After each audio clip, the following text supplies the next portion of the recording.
This week on the Austin Healey channel, I get the brakes going, we have a special guest in the shop, and we start swapping the frame.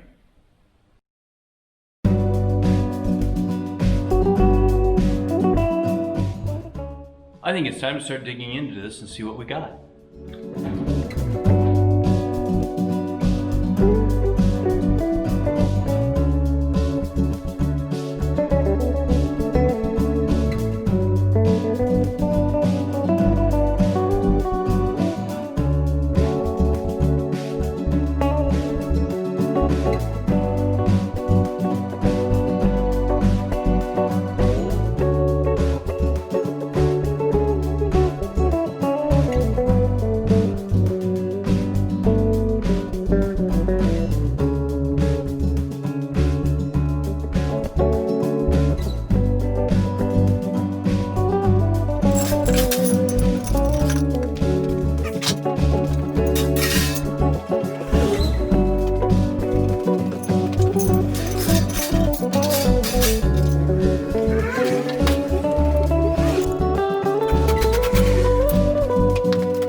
It's another new tool day. This one's not quite as exciting as the spanners. This is a cylinder hone that I hope is the right size to hone the brake cylinders, because that's what we're going to do. We have a lot of small parts that can be assembled once the brakes are rebuilt. So I want to do that before I start tackling bigger projects. It kind of it helps me mentally, I think, to get things assembled instead of having them scattered all over the shop. It also lowers the chance of me losing stuff. So we're going to start with these, the front brake cylinders. These I've mounted temporarily when we put on the brake lines. So it's time to take those off and fix them up.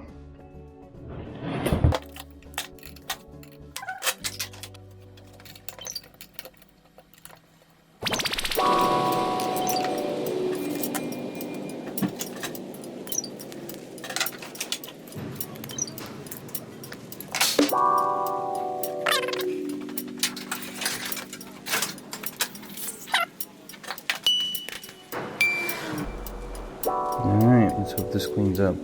So the way to do this, well, let's see if the hone fits first. Oh yeah, it fits. That's a good thing. So we're going to take some hydraulic fluid, rub it around in there. This is going to act as a lubricant.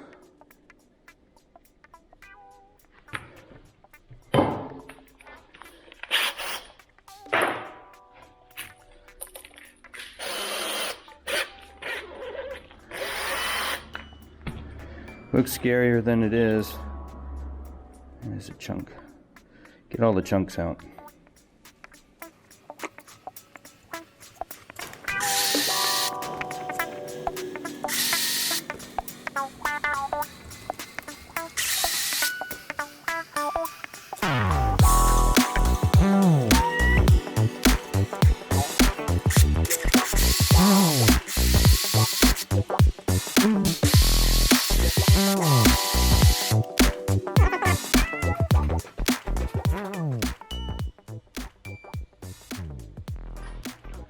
Alright, so assembly is quite simple.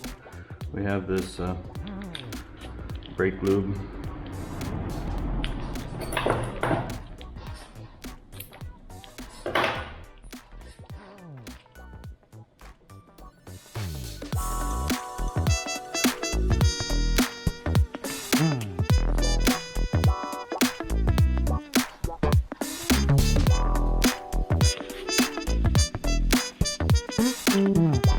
It goes in.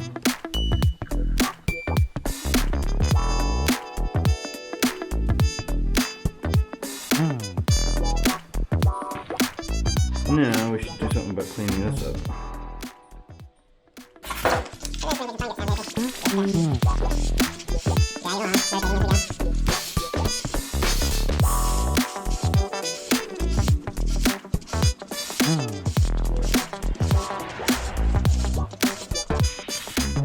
Not trying to change the diameter of the cylinder.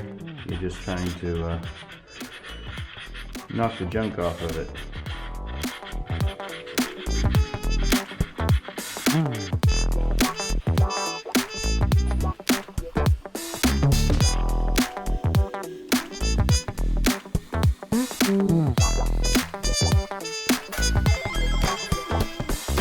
Moves better than it did.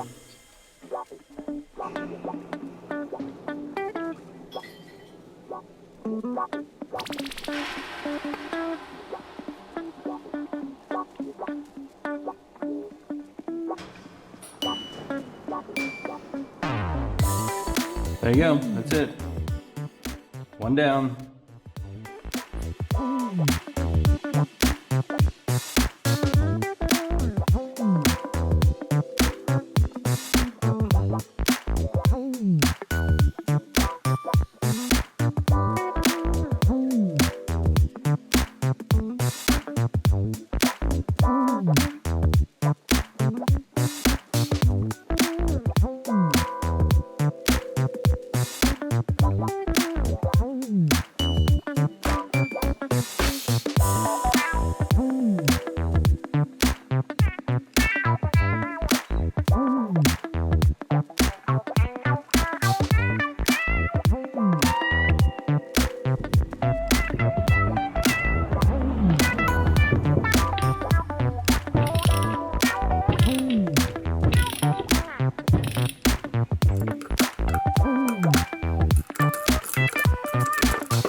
Next thing we're going to do is rebuild the master cylinder.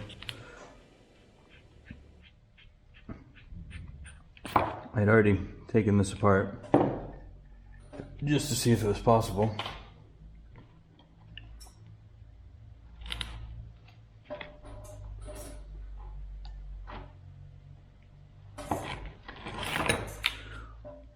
Well, I hadn't taken it completely apart. The front hadn't come off.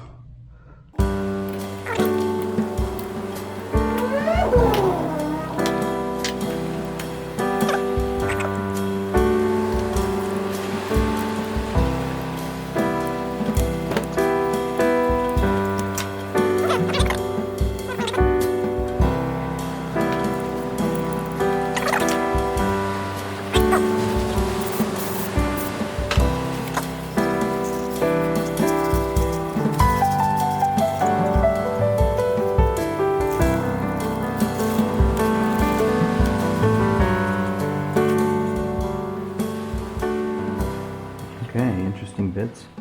I think that is that. And that is that.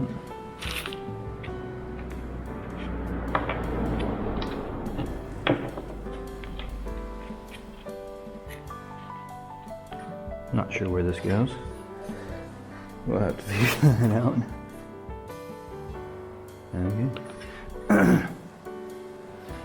Let's start by cleaning up this.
special guest in the shop today. It's my oldest son, Lucas. Yay! And yes, I did name him after that other Lucas that you all know from these big Healeys. Okay. The electric company. Okay. Good You know, full of energy and doesn't work. Oh, that's mean. So Lucas and I are going to play a game. It's called Spot the Difference. This is one of my favorite games as a child. You'd have the two pictures and you go around and look for anything that's different. I've already noticed some different things on here. Let's see if Lucas can pick up on those, and I'll look for anything that I haven't seen yet. Ready? Yeah. Oi! Oh, I thought you had a shoulder before you like. Okay, start looking. But that's framed here. Yeah, it's floorboards. Those are different. Pattern's a bit different. This one is like that. Exactly, the pattern's different. How big is... This one has the ID shaped pattern, if that makes sense. And this one just has 001. This has 10 ID. So that's the difference. Okay. This thing doesn't exist on that one? This thing, exactly. This is the transmission mount. It goes right here.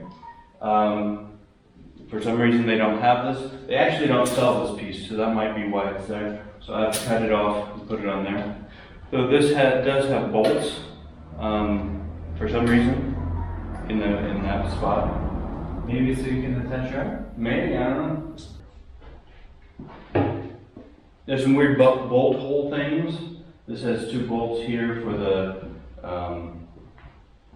the exhaust mounting. This has those two bolts, plus a whole bunch more. One thing I've noticed is the bolts in the new frame, American standard bolts, where the bolts in this one are the British standard. This has holes pre-drilled for the fuel lines. This one does not have those yet, so I'm going to have to drill those in. Let's turn it sideways. I'm just going to pull you away.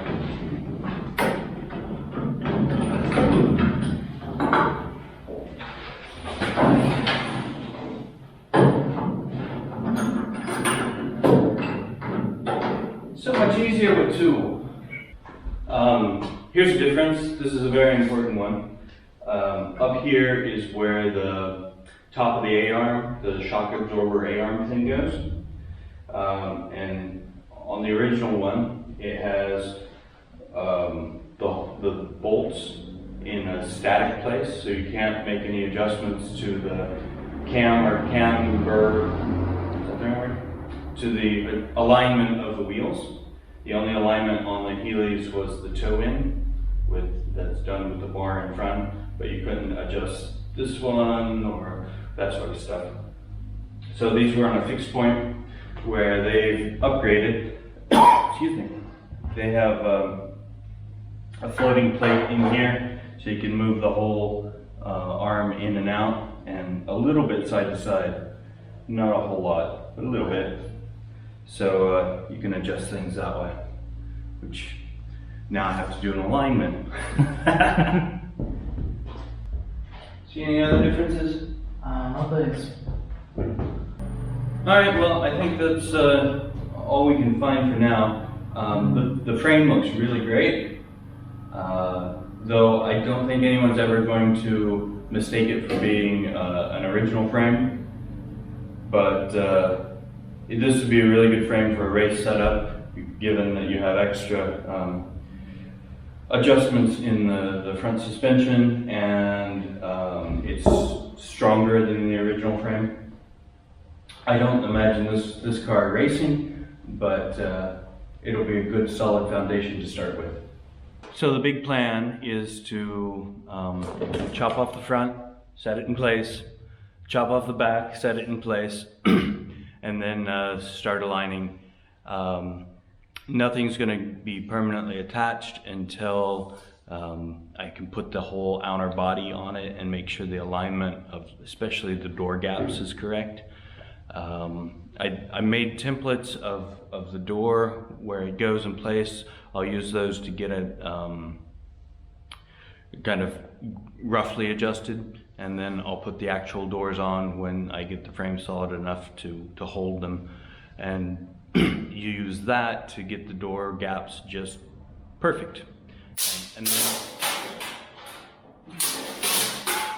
it's hard to find good help. At least I'm paying him enough. Yeah, he's laughing.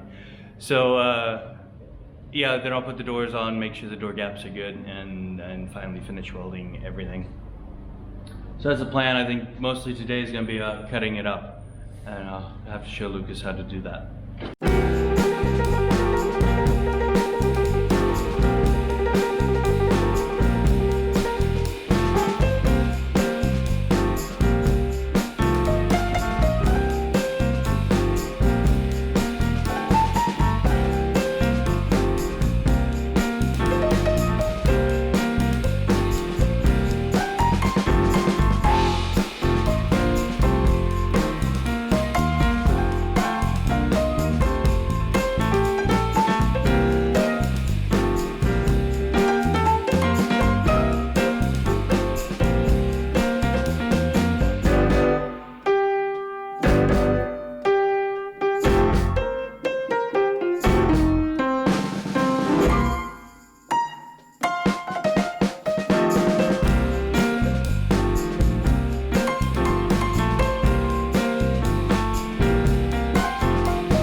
Action. Okay, so yeah, I'm supposed to strip the carpet off these things and then sandblast the metal underneath, which kind of needs it.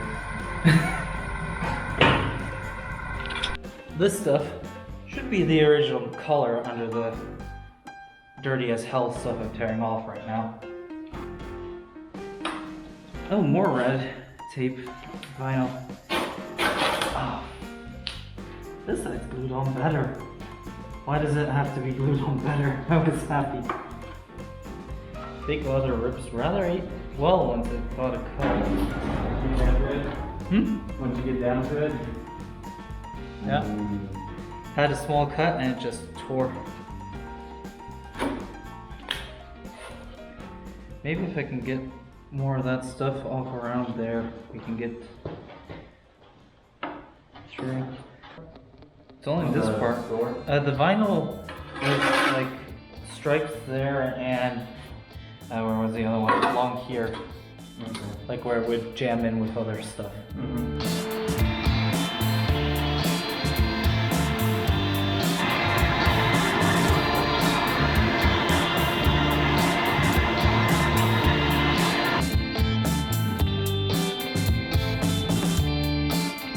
So Lucas, how'd you like it today? It was fun, except for the carpet. That sucked. Yeah, there's often jobs that suck and jobs that are fun. Sandblasting, which That was fun. It's very satisfying. Just wave that over there and all the paint melts off with the glue and stuff. Oh, here it was mainly rust and glue. Yeah, and rust. And in the end, you have this shiny, it almost looks new. You know, Yeah. you throw some paint on that. Very cool. Okay, so you gonna come back sometime? Sometime, yeah, except that. Do you think we can get your brother to come? That would be cool.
harder than expected, but it did come out.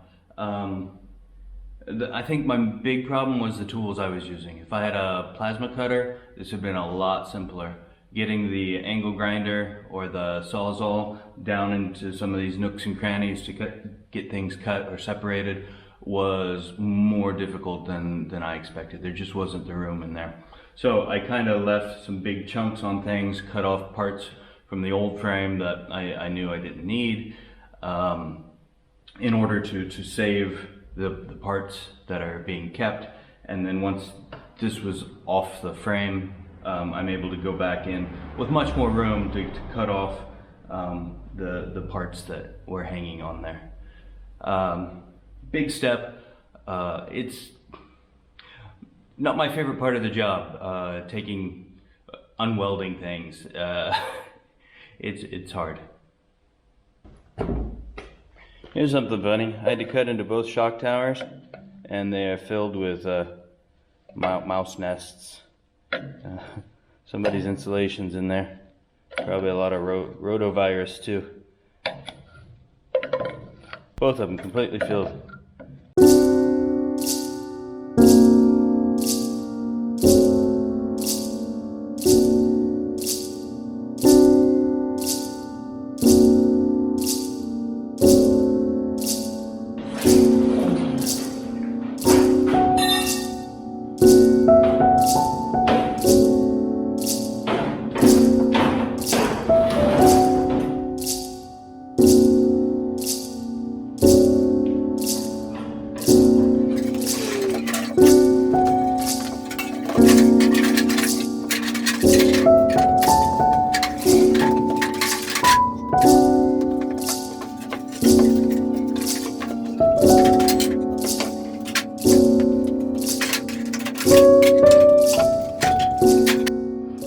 Motor mount has this notch here on both sides. I have to figure out how to get the frame in there. So to get the frame in there, I had to bend these tabs back. Once it's in for good, I'll bend them back and weld them. But for now, they're bent out of the way, so the frame will go down to where it's supposed to. This is just kind of a dry test fit. Make sure everything's happy where it belongs.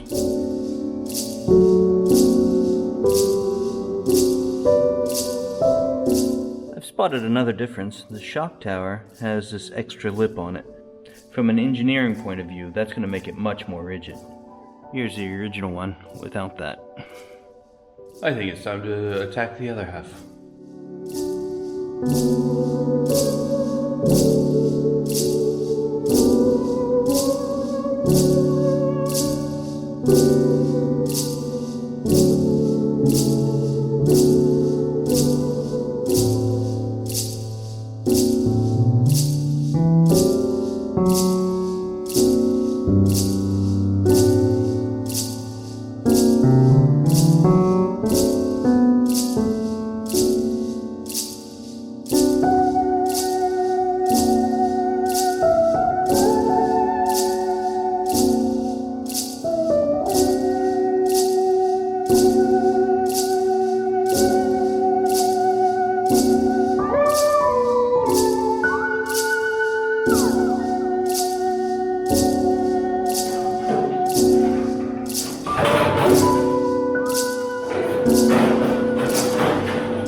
Since we've been swapping parts over to the new frame, I thought it'd be a good time to talk about what exactly that is in this week's Say What?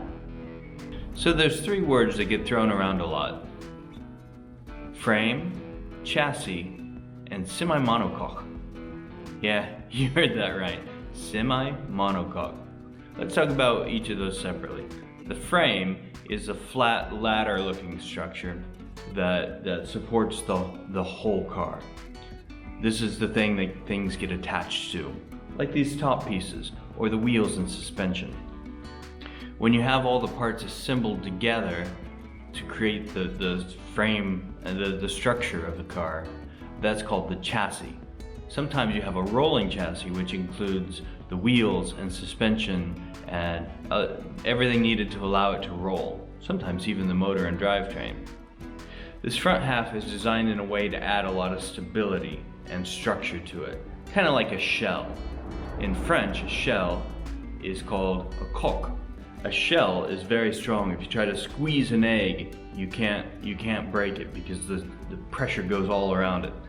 This is called a semi because it's only half of the car, monocoque because it's just one part entirely. So semi-monocoque, chassis, and frame. Those are the words this week.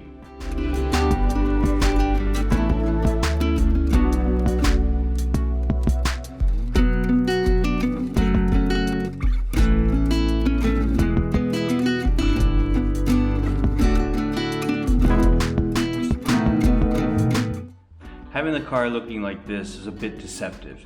It's not as far along as it looks.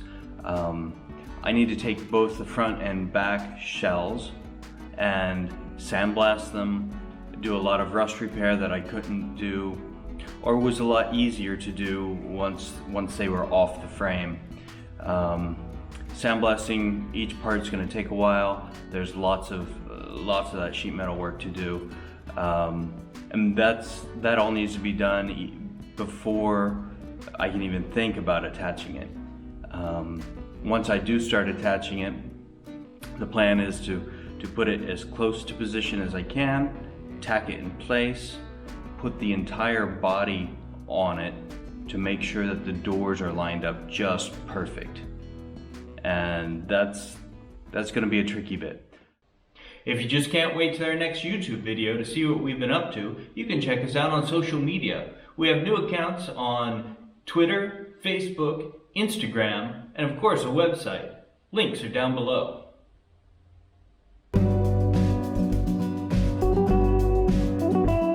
If you want to come along on the ride as we complete this project, click the subscribe button. If you want YouTube to tell you every time there's a new video, click the alarm bell. Thanks for watching, and your support is very much appreciated.